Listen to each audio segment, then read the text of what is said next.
Mentally physically ಹೆಲ್ದಿಯಾಗಿರಬೇಕು ಅಂದರೆ minimum 8 hours ಚೆನ್ನಾಗಿ ನಿದ್ದೆ ಮಾಡಬೇಕು. ರಾತ್ರಿ 12 ಗಂಟೆ ಆದರೂ ಸಹ ಹಾಸಿಗೆ ಮೇಲೆ ಹೊರಳಾಡಿ ಏನೇನು ಸರ್ಕಸ್ ಮಾಡಿದ್ರೂ ಸಹ ನಿದ್ರೆ ಅನ್ನುವಂಥದ್ದು ಬರೋದಿಲ್ಲ. ಇದಕ್ಕೆ ಕಾರಣವನ್ನು ನಾವು ನೋಡೋದಾದರೆ ಲೈಫ್ ಸ್ಟೈಲ್ ಚೇಂಜಸ್ ಆಗಿರ್ಬೋದು, ಆಹಾರದಲ್ಲಿ ಬದಲಾವಣೆ ಆಗಿರ್ಬೋದು, ಅಥವಾ ಸ್ಟ್ರೆಸ್ಫುಲ್ ಲೈಫಿಂದ ಸಹ ನಿದ್ರೆ ಅನ್ನುವಂಥದ್ದು ಬರೋದಿಲ್ಲ. ಹಾಗಾದರೆ ಚೆನ್ನಾಗಿ ನಿದ್ರೆ ಮಾಡಬೇಕು ಅಂದರೆ ನಾವು ಏನು ಮಾಡಬೇಕು? ಮಲಗುವ ಹಾಸಿಗೆ ಚೆನ್ನಾಗಿರಬೇಕು.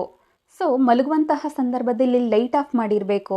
ಇದರಿಂದ ದೇಹದ ಮೆಲೋಟಿನಿನ್ ಉತ್ಪಾದನೆಗೆ ಸಹಕಾರಿ ಮಾಡೋದಲ್ಲದೆ ಜೊತೆಗೆ ನಿದ್ರೆ ಅನ್ನುವಂಥದ್ದು ಚೆನ್ನಾಗಿ ಬರುತ್ತೆ. ರೂಮ್ನಲ್ಲಿ ಯಾವುದೇ ರೀತಿಯ ಶಬ್ದ ಇರಬಾರ್ದು. ರಾತ್ರಿ ಊಟ ಮಾಡ್ದೇ ಹಾಗೆ ಮಲ್ಕೊಬಾರ್ದು. ಊಟ ಮಾಡಿ ಮಲ್ಕೊಬೇಕು, ನಿದ್ರೆ ಚೆನ್ನಾಗಿ ಬರುತ್ತೆ. ಮಲಗುವ ಮುಂಚೆ ಟೀ ಕಾಫಿನ ಸೇವನೆ ಮಾಡಬಾರ್ದು. ಈ ಟಿಪ್ಸ್ನೆಲ್ಲ ನೀವು ಯೂಸ್ ಮಾಡಿ ನೋಡಿ. ಇದೆಲ್ಲ ಯೂಸ್ ಮಾಡಿದರೂ ಕೂಡ ನನಗೆ ನಿದ್ರೆ ಬರ್ತಾಯಿಲ್ಲ, ತುಂಬ ಲೇಟ್ ಆಗುತ್ತೆ ನಿದ್ರೆ ಮಾಡೋದಕ್ಕೆ ಅಂತಂದರೆ ನೀವು ಸೈಕಾಲಜಿಸ್ಟ್ನ ಕನ್ಸಲ್ಟ್ ಮಾಡ್ಬೋದು, ಅಥವಾ ನಿಮ್ಮ ಸಮೀಪದಲ್ಲಿರುವಂತಹ ಡಾಕ್ಟರ್ಸ್ನ ನೀವು ಕನ್ಸಲ್ಟ್ ಮಾಡ್ಬೋದು.